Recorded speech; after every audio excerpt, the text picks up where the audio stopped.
नमस्कार, बहुत स्वागत है आपका। हर खबर देख रहे हैं आप और मैं हूं आपके साथ शाहनवाज मिर्जा। मुख्यमंत्री पुष्कर सिंह धामी ने मुख्यमंत्री कैंप कार्यालय में प्रतियोगिता में विजेता प्रतिभागियों को पुरस्कार दिया है। और आपको बताएं कि ड्रोन एप्लीकेशन रिसर्च सेंटर की ओर से प्रतियोगिता आयोजित करवाई गई। प्रतियोगिता 22 जून को आयोजित की गई थी, जिसमें से 100 से अधिक प्रतिभागियों ने हिस्सा भी लिया था। और इस प्रतियोगिता में प्रथम स्थान नितिन छाबड़ा के साथ साथ अमित कुमार सिंह और दूसरा स्थान नीतीश अग्रवाल और तीसरा स्थान इन तमाम लोगों ने हासिल किया। मुख्यमंत्री ने कहा कि आने वाले समय में उत्तराखंड सरकार DARC के माध्यम से ड्रोन पायलट की ट्रेनिंग कराएगी और समस्त ड्रोन पायलटों को ड्रोन मित्र के तहत सूचीबद्ध कर रोजगार भी उपलब्ध करवाया जाएगा।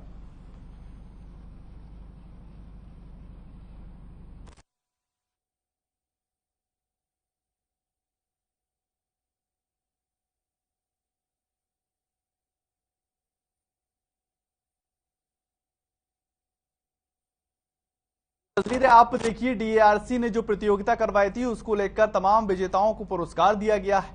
विजेताओं को पुरस्कार देने के बाद उनके उज्जवल भविष्य की कामना की गई है। और ये देहरादून की तस्वीर है और CM धामी जो हैं वो पुरस्कार देते हुए नजर आ रहे हैं। और तमाम प्रतियोगिता में जो शामिल लोग हुए थे उनको काफी ज्यादा बधाई और शुभकामना दी गई है। उनके उज्जवल भविष्य की कामनाएं की जा रही हैं और उत्तराखंड इसी तरह से खेल प्रतियोगिता में आगे आता रहे, इसको लेकर पुष्कर सिंह धामी अपने युवाओं को प्रेरित करते हुए भी नजर आ रहे हैं। और प्रदेश के युवाओं से इस बात को लेकर भी रिक्वेस्ट की जा रही है कि आगे से आगे बढ़कर आएं और उत्तराखंड देवभूमि जो है उसका नाम रोशन करें।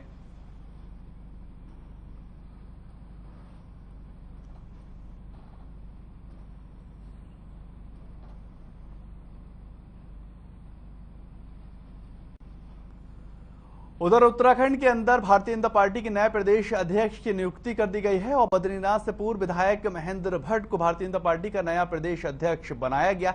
इसको लेकर प्रदेश अध्यक्ष महेंद्र भट्ट ने सभी अधिकारियों का आभार व्यक्त किया है। और इस दौरान उन्होंने कहा कि कार्यकर्ताओं से सीखने की स्थिति में हमेशा मैं रहूंगा और नेतृत्व और सिखाता है। नेतृत्व ने मेरे ऊपर विश्वास जताया है तो मैं उनसे धरातल पर उतरने का लगातार प्रयास कर रहा हूं और जो चाहते हैं मैं वैसा कर दिखाऊंगा। मुख्यमंत्री और कार्यकर्ताओं और पदाधिकारियों के बल पर ही हमने दोबारा उत्तराखंड में अपनी सरकार बनाई है और आगे भी हम इसी तरह से जनता के हित में काम करते रहेंगे।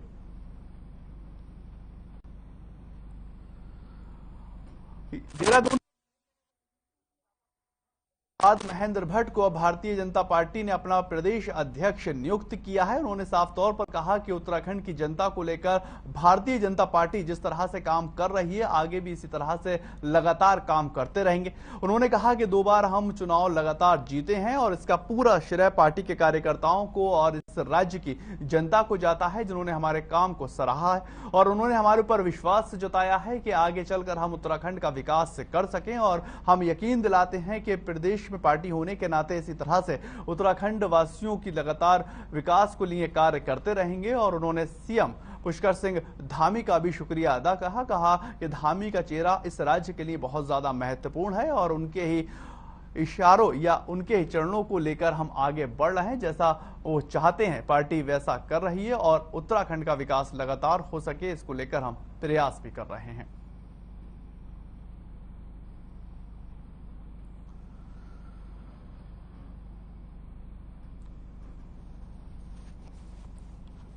देहरादून की आप तस्वीरें देख रहे हैं जहां पर मदन कौशिक को अब हटाया जा चुका है और मदन कौशिक की जगह महेंद्र भट्ट को भारतीय जनता पार्टी का प्रदेश अध्यक्ष नियुक्त किया गया है। और बद्रीनाथ से पूर्व विधायक हैं और साफ तौर पर उन्होंने कहा कि हम आगे भी इसी तरह से काम करते रहेंगे जिस तरह से आगे पार्टी बढ़ती रहे और राज्य की उन्नति होती रहे। देहरादून की आप तस्वीरें देख रहे हैं जहां पर नए प्रदेश अध्यक्ष का पार्टी ने जोरदार तरीके से स्वागत किया है।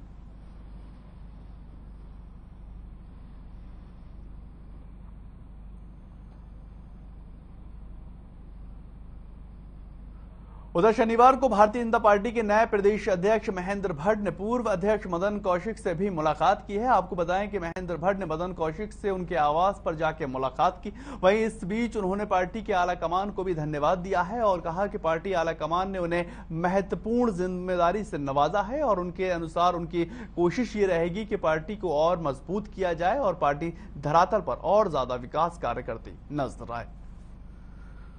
देहरादून की आप तस्वीरें देख रहे हैं जहां पर मदन कौशिक और नए भारतीय जनता पार्टी के प्रदेश अध्यक्ष महेंद्र भट्ट एक ही तस्वीर में नजर आ रहे हैं और एक दूसरे को मिठाई खिलाते हुए नजर आ रहे हैं। महेंद्र भट्ट ने साफ तौर पर कहा कि जिस तरह से पार्टी मदन कौशिक के कार्यकाल में कार्य करती हुई नजर आ रही थी और उत्तराखंड के विकास को लेकर चौतरफा कार्य किया जा रहा था, उसी तरह से आगे भी पार्टी विकास करती हुई नजर आएगी। पार्टी आलाकमान का भी उन्होंने शुक्रिया अदा किया। उन्होंने कहा कि मैं पार्टी आलाकमान का धन्यवाद देता हूं कि उन्होंने मेरे ऊपर भरोसा जताया है और मुझे इस लायक समझा है कि मुझे प्रदेश का अध्यक्ष बनाया गया है। उन्होंने इस बात का भी आश्वासन दिलवाया है कि जिस तरह से पार्टी 2 बार लगातार चुनाव जीतकर आई है, हम आगे भी इसी तरह से उत्तराखंड की जनता की सेवा करते रहेंगे और पार्टी का जो भरोसा है वो जमीनी स्तर पर जनता के लिए लेकर जाते रहेंगे।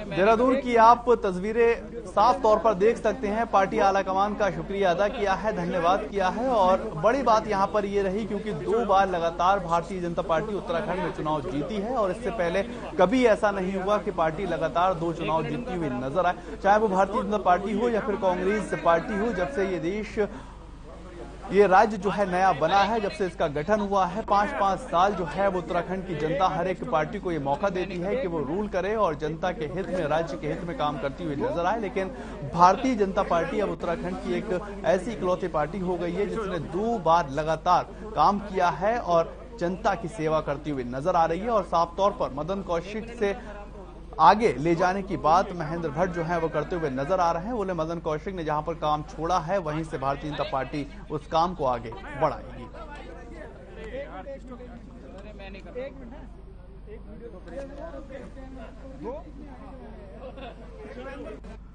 उधर भारतीय जनता पार्टी के प्रदेश अध्यक्ष बनने पर महेंद्र भट्ट ने पूर्व प्रदेश अध्यक्ष मदन कौशिक से उनके यमुना कॉलोनी स्थित आवास पर जाकर मुलाकात की है और मुलाकात के बाद दोनों नेताओं ने संगठन के बारे में आपस में बातचीत की है और पूर्व प्रदेश अध्यक्ष मदन कौशिक ने भी नवनियुक्त प्रदेश अध्यक्ष महेंद्र भट्ट को उनके नई पारी के लिए शुभकामनाएं दी। भारतीय जनता पार्टी के नए प्रदेश अध्यक्ष महेंद्र भट्ट का प्रदेश कार्यालय पहुंचने पर पूर्व प्रदेश अध्यक्ष मदन कौशिक ने मिठाई खिलाकर व फूलों का गुलदस्ता देकर उनका स्वागत किया।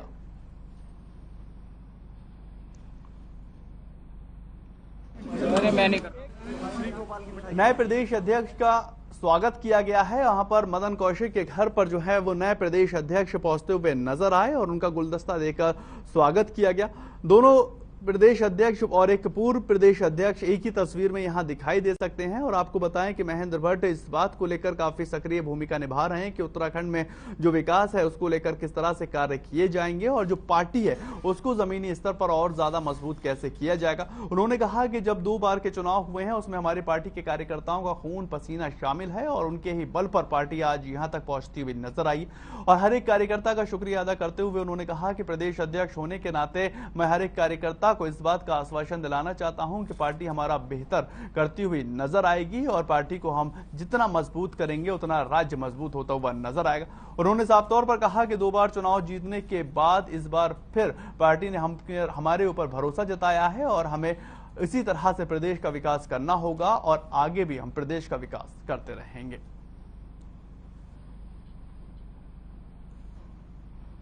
पहले बूथ स्तर के कार्यकर्ता मिलना चाहूंगा और मेरा प्रयास रहेगा कि मैं प्रत्येक शक्ति केंद्र तक जाऊं, कार्यकर्ताओं से मिलूं, उनकी बातों को सुनूं और करणीय जो विषय है वो सरकार से संबंधित, सरकार के विषय और संगठन में जो चीज है वो संगठन के माध्यम।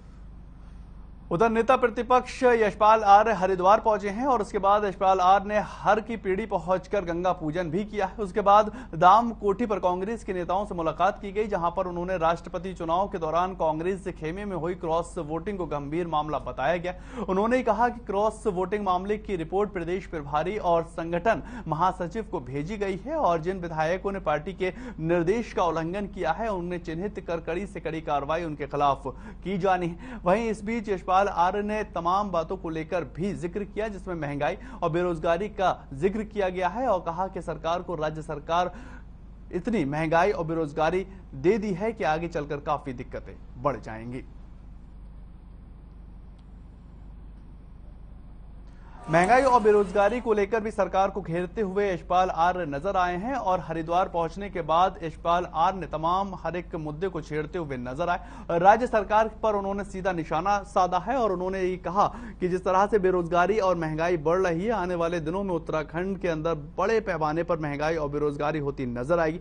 इसको लेकर सरकार अभी कोई बुनियादी खाका तैयार नहीं कर रही है, जिससे चिंताएं और भी ज्यादा बढ़ जाती है। ये तस्वीरें आप हरिद्वार की देख रहे हैं, जहां पर यशपाल आर्य जो है वो पहुंचते हुए नजर आए और अपने कार्यकर्ताओं से, अपनी पार्टी के संगठन के लोगों से उन्होंने मुलाकात की है। और वहां पहुंचने के बाद उन्होंने साफ तौर पर यह कहा कि भारतीय जनता पार्टी जो राज्य सरकार में चल रही है उसके तहत महंगाई और बेरोजगारी एक बड़े पैमाने पर बढ़ती हुई नजर आ रही है और एक चिंता का विषय है।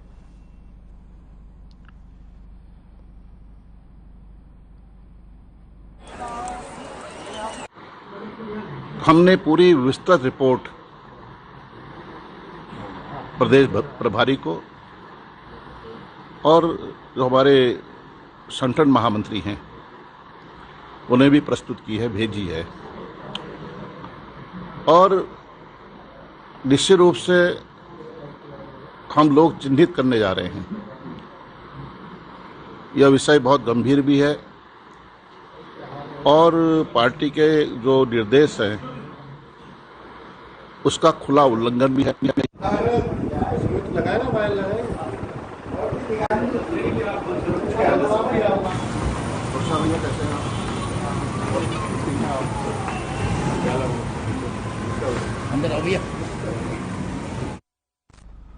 उधर गंगनहर कोतवाली क्षेत्र के पनियाल चांदपुर गांव में दो पक्षों में जमकर मारपीट हुई है और इस दौरान दोनों पक्षों में जमकर लाठी डंडे चलते हुए नजर आए। जानकारी के मुताबिक कि किसी पुराने मामले को लेकर दोनों पक्षों में बातचीत चल रही थी, जो कि गाली गलौच में तब्दील होती हुई नजर आई है और कुछ ही देर के बाद आपस में हाथापाई भी शुरू हो गए। इसके बाद दोनों ओर से लाठी डंडे और धारदार हथियार चलने लगे और दोनों ही पक्षों के आधे से ज्यादा दर्जन लोग घायल हो चुके हैं। इनके उपचार को लेकर सिविल अस्पताल में इनको भर्ती करवा दिया गया है और वहीं पुलिस तहरीर पर देने के बाद आगे की कार्रवाई अब पुलिस करती हुई नजर आ रही है और पुलिस इस बात का आश्वासन दे रही है कि जो भी इसमें दोषी होगा उसके खिलाफ सख्त से सख्त कार्रवाई की जाएगी।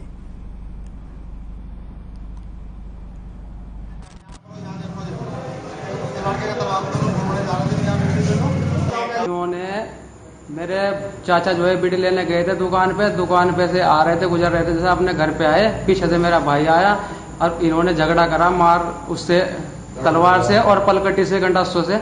मेरे भाई के खोपड़ी में भी चोट है, सिर में भी चोट है, छाती में भी चोट है, मेरे चाचा का सिर फटा हुआ है, मेरे पिताजी का भी सिर फटा हुआ है।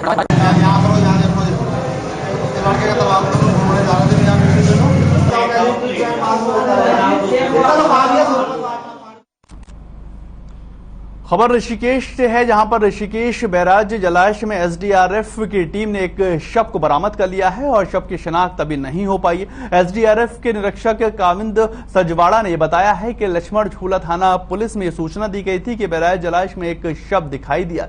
सूचना मिलने पर एसडीआरएफ की टीम मौके पर पहुंची और वहीं पर कड़ी मशक्कत के बाद बैराज जलाशय से उस शव को बाहर निकाला गया है और आगे की कार्रवाई भी की जा रही है।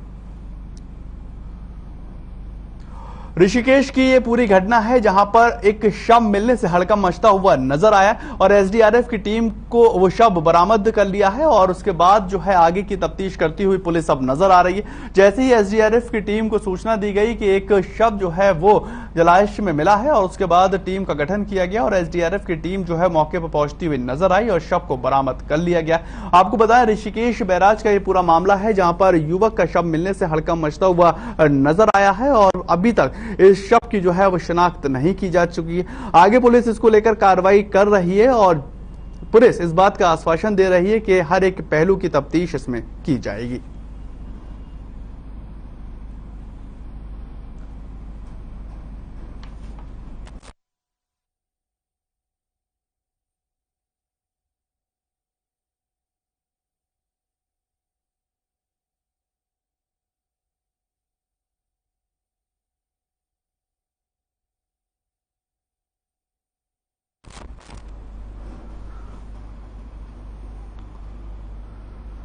तो वहीं उत्तराखंड में भारतीय जनता पार्टी ने मदन कौशिक के बाद अब महेंद्र भट्ट को जो है वो भारतीय जनता पार्टी की कमान दे दी है और आगे महेंद्र भट्ट जो है वो इस बात को लेकर आश्वासन दे रहे हैं कि जो पार्टी की कमान मदन कौशिक को दी गई थी वही काम हम आगे करते हुए नजर आएंगे। इस पर हमारे संवाददाता ने खास बातचीत की, क्या कुछ कहना है आपको सुनवाते हैं। हमारे साथ भाजपा के नवनियुक्त प्रदेश अध्यक्ष महेंद्र भट्ट मौजूद हैं। महेंद्र भट्ट जी, बहुत बहुत शुभकामनाएं आपको। बहुत बहुत धन्यवाद। भट्ट जी, पहला सवाल ये रहेगा कि नगर निकाय चुनाव भी नजदीक आने वाले हैं और लोकसभा चुनाव भी नजदीक आने वाले हैं। आला कमान ने आपको एक जिम्मेदारी सौंपी है, इसको लेकर आप क्या कहेंगे? देखिए, मैं अपने केंद्रीय नेताओं का हृदय से आभार व्यक्त करता हूँ और ये उत्तराखंड नंबर 1 भाजपा, आगे भी नंबर 1 भाजपा रहेगा जी। आप सीमांत जनपद से आते हैं और सीमांत क्षेत्र आपका लगता है, और वहां पर किस तरीके से सरकार की योजनाओं को गांव के आखिरी छोर तक, आखिरी व्यक्ति तक पहुंचाने का कार्य करेंगे? देखिए, पुष्कर धामी जी के नेतृत्व में केंद्र में नरेंद्र भाई मोदी जी ने मैं कह सकता हूं कि उत्तराखंड के अंदर मोदी जी का एक प्रकार से उनकी आत्मा बसती है और वो हर प्रकार की चिंता करते हैं। सीमांत क्षेत्र जहाँ तिब्बत बॉर्डर से पूरा हमारा क्षेत्र लगा हुआ है, वहाँ दूर भारतमाला के माध्यम दूर दराज तक सड़कें चली गई हैं और सीमाएं सुरक्षित हैं, सड़कें बहुत अच्छी बन रही हैं और मैं कह सकता हूँ भविष्य जो भी चीजें आएंगी विकास से संबंधित उन सब विषयों में काम करेंगे। भाजपा के नवनियुक्त प्रदेश अध्यक्ष जिनका साफ कहना है कि संगठन को मजबूत करने का काम किया जाएगा। कैमरामैन गगनदीप सिंह के साथ में हिमांशु बरमूला, हर खबर देहरादून।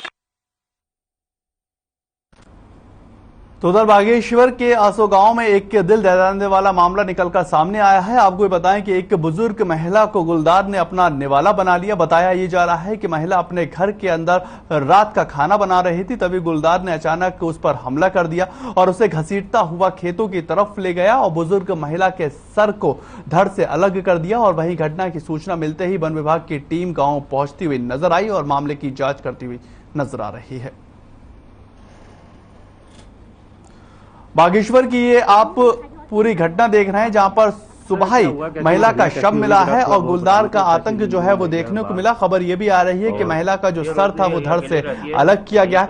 बुजुर्ग महिला का अपना निवाला जो है वो गुलदार बनाता हुआ नजर आया, लेकिन बड़ा सवाल यहां पर ये खड़ा होता है कि अगर जंगलों को काटा जाएगा तो इस तरह की घटनाएं आम होती हुई नजर आएंगी और इससे बचने के लिए कहीं ना कहीं हमें प्रयास करना चाहिए कि बड़े पैमाने पर जंगलों को ना काटा जाए। और बागेश्वर में ये एक दिल दहलाने वाला मामला निकलकर सामने आया है जहां पर महिला का शव जो है वो अलग पड़ा मिला और उसका धड़ जो है वो अलग हो चुका है और ये काफी दर्दनाक मामला बनता है कि अचानक महिला घर के अंदर खाना बना रही थी और गुलदार ने उसके ऊपर हमला कर दिया। इनका नाम क्या था जरा बताएंगे आप? गांवली देवी। आप क्या थे? हमारे ताई जी हुई है। ठीक है। इतना आज कल रात की है तो इनके कोई आगे पीछे तो है नहीं, ये बुढ़िया अकेली रहती थी और इनको बाघ ने अपना निवाला बना दिया है और इससे हर आदमी नागरिक पर आज दहशत है, या तो इसको मारा जाए या इसको पिंजरे में कैद किया जाए। तो इनको घर के अंदर से ले गए या कोई कैसे ले गए, कुछ आपको इसकी जरा जानकारी बताओ तो। लेकिन जैसे वहाँ पे तितर बितर हुआ है, मुझे लगता है कि उसको अंदर से ले गया। सर क्या हुआ, कैसी ये घटना कैसी हुई, जरा थोड़ा बहुत बताना तो, कैसे इनको ले गया बाघ?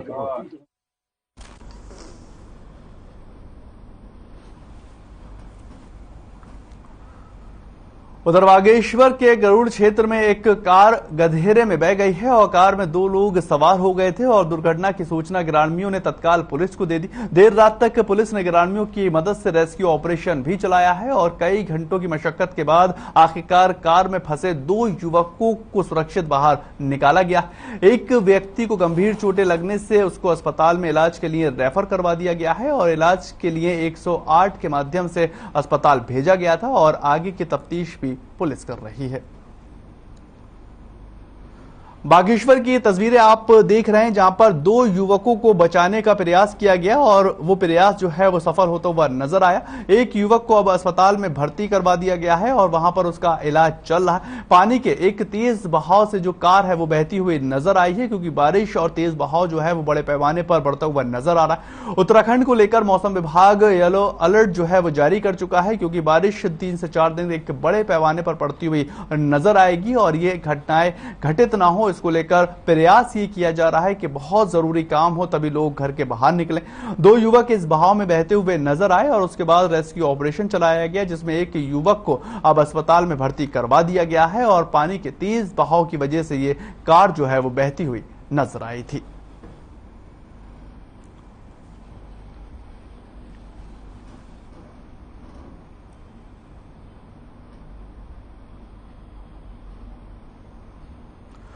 बागेश्वर की ये तस्वीरें आप देख रहे हैं, जहां पर पानी के तेज बहाव से 2 युवकों को बचाने की कोशिश की गई कि आखिर उनके साथ कोई अप्रिय घटना ना घटे। तो इसमें एक युवक को अब अस्पताल में भर्ती करवा दिया गया। ये महत्वपूर्ण हो जाता है कि उत्तराखंड के अंदर मौसम विभाग अपना अलर्ट जो है वो जारी कर चुका है कि किस तरह से आने वाले दिनों में भारी बारिश होती हुई नजर आएगी और उससे बचने की हर एक को हिदायत भी दी गई है।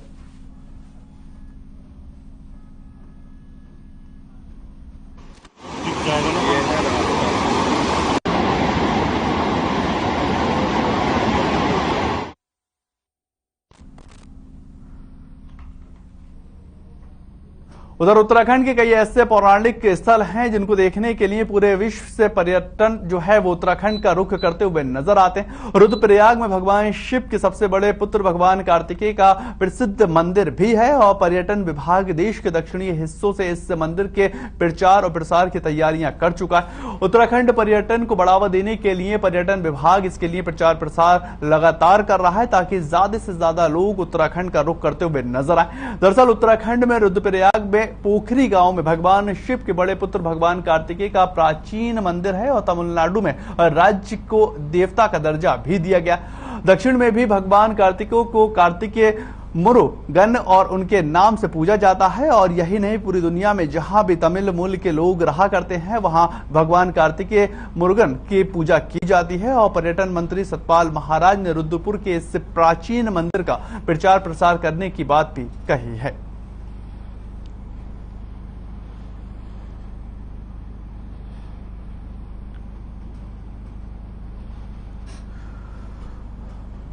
प्राचीन मंदिर का जो प्रचार प्रसार है वो करने की बात की जा रही है और मुरुगन के नाम से ये कार्तिकेय का मंदिर जो है वो जाना जाता है। भगवान कार्तिकेय का प्राचीन मंदिर जो है वो वहां पर स्थित है और उसको लेकर ज्यादा से ज्यादा उत्तराखंड में लोग आए और उस मंदिर के दर्शन कर पाए। इसको लेकर उत्तराखंड की गवर्नमेंट जो है वो लगातार प्रयास कर रही है और उत्तराखंड को ये बढ़ावा दिया जा रहा है कि वहां पर पूरे देश से जो है वो लोग आते हुए नजर आए। भगवान कार्तिकेय के मंदिर को लेकर एक अहम योजनाबद्ध तरीके से कार्य भी किया जा रहा है ताकि एक पूरे देश के अंदर मैसेज जाए और उत्तराखंड की तरफ जो लोगों का रुझान है वो बढ़ता हुआ नजर आए।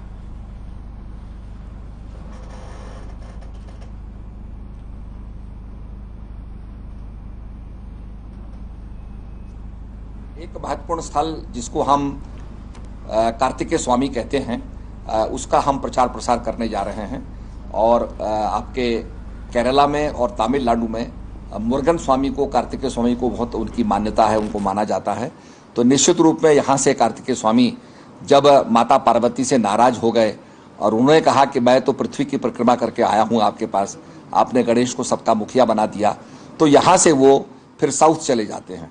तो वो कार्तिकेय स्वामी एक ऐसा स्थल है जहाँ उधर मौसम विभाग अगले 3 दिन के लिए प्रदेश के कई क्षेत्रों में वर्षा को लेकर ऑरेंज अलर्ट जारी कर चुका है, जिसमें देहरादून, नैनीताल, पौड़ी, टिहरी, चंपावत और पिथौरागढ़ के साथ साथ बागेश्वर में भारी बारिश के आसार बने हुए हैं। पर्वतीय क्षेत्रों में भूस्खलन की आशंका के चलते सतर्क रहने की सलाह दी गई है और टून में शुक्रवार सुबह से बादलों के डेरे के बाद रात को झमाझम वर्षा हुई है और शाम 7:30 बजे से शुरू हुई वर्षा देर रात तक लगातार होती रही, जिससे टून के ज्यादातर क्षेत्र पानी के सराबोर होते हुए नजर आए हैं और चौक चौराहों पर जल भरता हुआ नजर आया। दुकानों और घरों में भी पानी घुस चुका है और देर रात तक मसूरी मार्ग पर वाहन फंसे रहे। मसूरी मार्ग पर लोगों को काफी परेशानियों का सामना करना पड़ा और यातायात भी काफी ज्यादा बाधित होता हुआ नजर आया है और सड़क के दोनों ओर वाहनों की लंबी लाइनें लगी रही। इस संबंध में सहायक अभियंता पुष्पेंद्र कुमार ने बताया है कि मार्ग को खोलने का प्रयास लगातार किया जा रहा है, लेकिन भारी बारिश की रुकावट पैदा करती हुई नजर आ रही।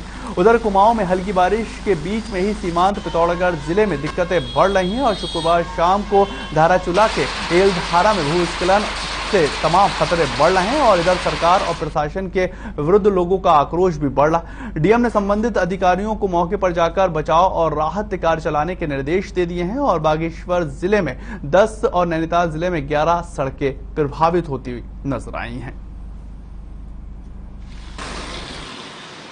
पिछले जो 24 घंटे गए हैं जिसमें कि हमने वेरी हैवी रेन के लिए बोला था, पहाड़ों से लेके मैदानी क्षेत्रों तक के लिए, तो आज जो पास्ट 24 आवर्स में उसमें वेरी हैवी रेन कहीं कहीं पर वो मिली है और ओवरऑल एक्टिविटी जो है ज़्यादातर जगहों में बारिश रही है, हल्की से मध्यम।